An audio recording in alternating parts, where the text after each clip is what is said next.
I'm Basia Sokolowska, taking you through my creative alphabet. M for mystical women. In the glossary of my homage project, I mention 3 female mystics that I found very convincing and very helpful in my personal and artistic development. The first one is Hildegard of Bingen, a German 11th century nun, a founder of monasteries, a manager of monasteries, a very important voice in the church politics of the time, but also a mystic, a visionary, a painter, a healer, composer, and a writer. She wrote on medicine and natural history. The second one was Julian of Norwich, who was also a nun, but living a very different lifestyle. She was a recluse, an anchorite, living in a cell. Her cell had no door, just 2 windows. One window opened on the church, which allowed her to participate in the life of her religious community and receive clothes and food that she needed for her very simple monastic life. And the other window opened on the street, which enabled her to talk to passers-by and people who came to see her.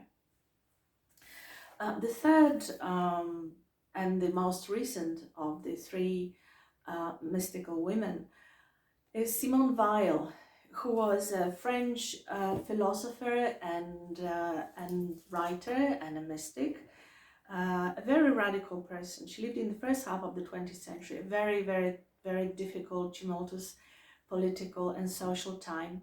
Her ideas on politics and society and religion were very, very radical, as was her lifestyle.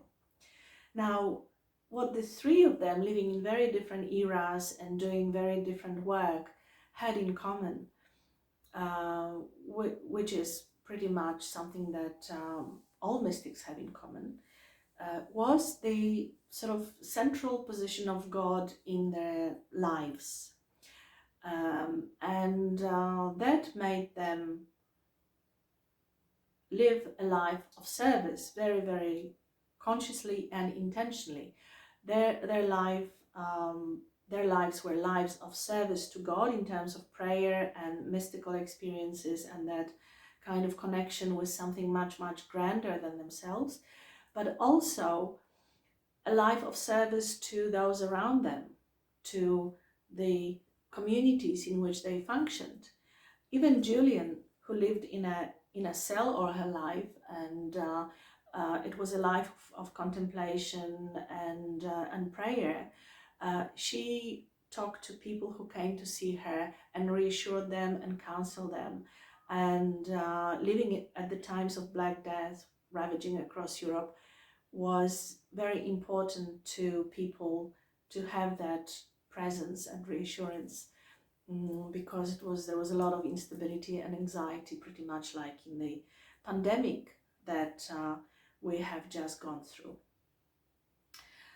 Simone Weil also devoted her life to workers and politics. She was involved in the Civil War and a lot of activities to do with politics and the workers' cause.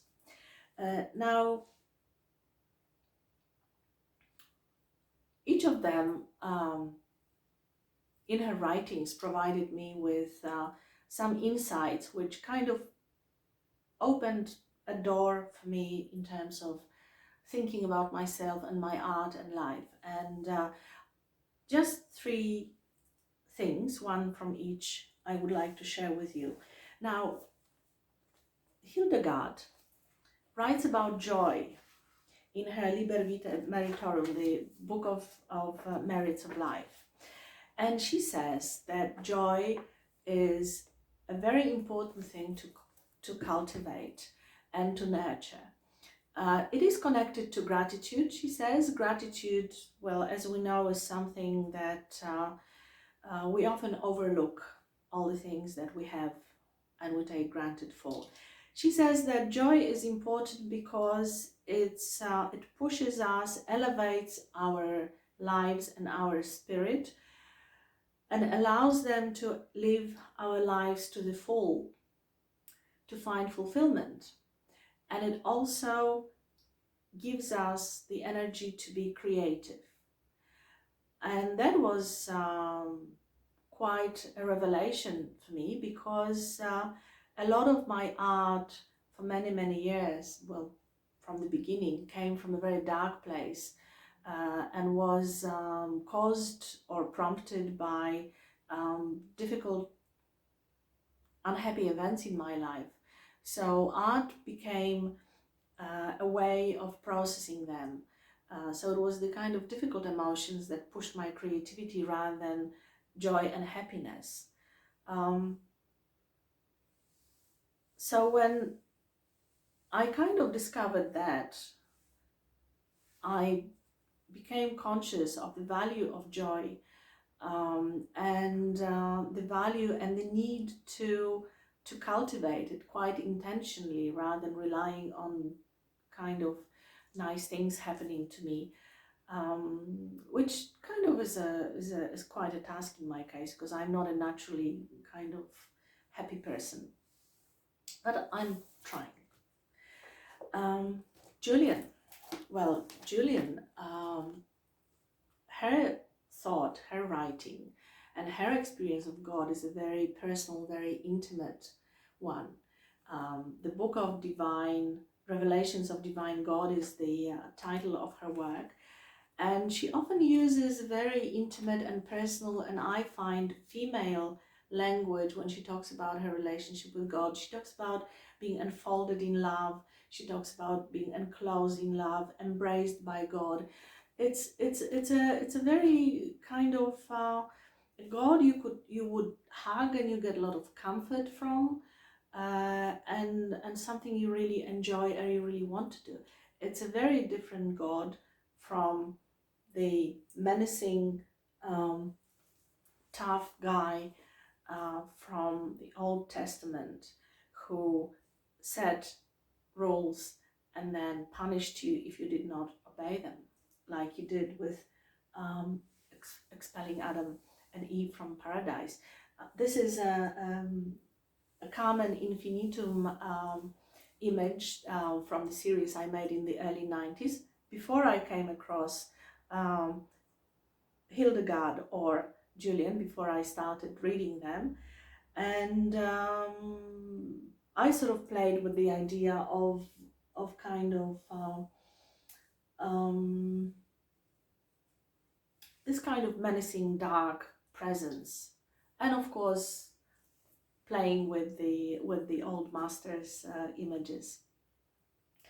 So that shift happened in me, and I think it was very much because of Julian of Norwich and her thinking and her writings. Now, Simone Weil is also very important from a very different reason. In her book, The Need for Roots, she talks about social order which is based on rights, something that the French Revolution gave us. And she insists that it would be much better if the social order was based on the morality of obligation. Now, she understood obligation as service, obligation as a sense of respect, deep respect for oneself and for others and for life in general. And I think time has proven her right, because when we think about what this society of entitlement, the morality of rights, like life owes us and we should be able to do that, where it got us, there is a certain arrogance built into it. And I think that the point in time that humanity finds itself in really calls for something else. And that sense of humility and obligation and self-respect sounds really, really good to me. And I hope that that idea will, like the idea of gratitude and the idea of a life of service is something that will be embraced by humanity in the future. So these are the 3 pieces of wisdom from each of my female mystics. And the beautiful thing about the writings is that every time I read their words, I find new layers of meaning and new insights. And I think I grow with them and they sort of grow with me. And it's actually quite wonderful.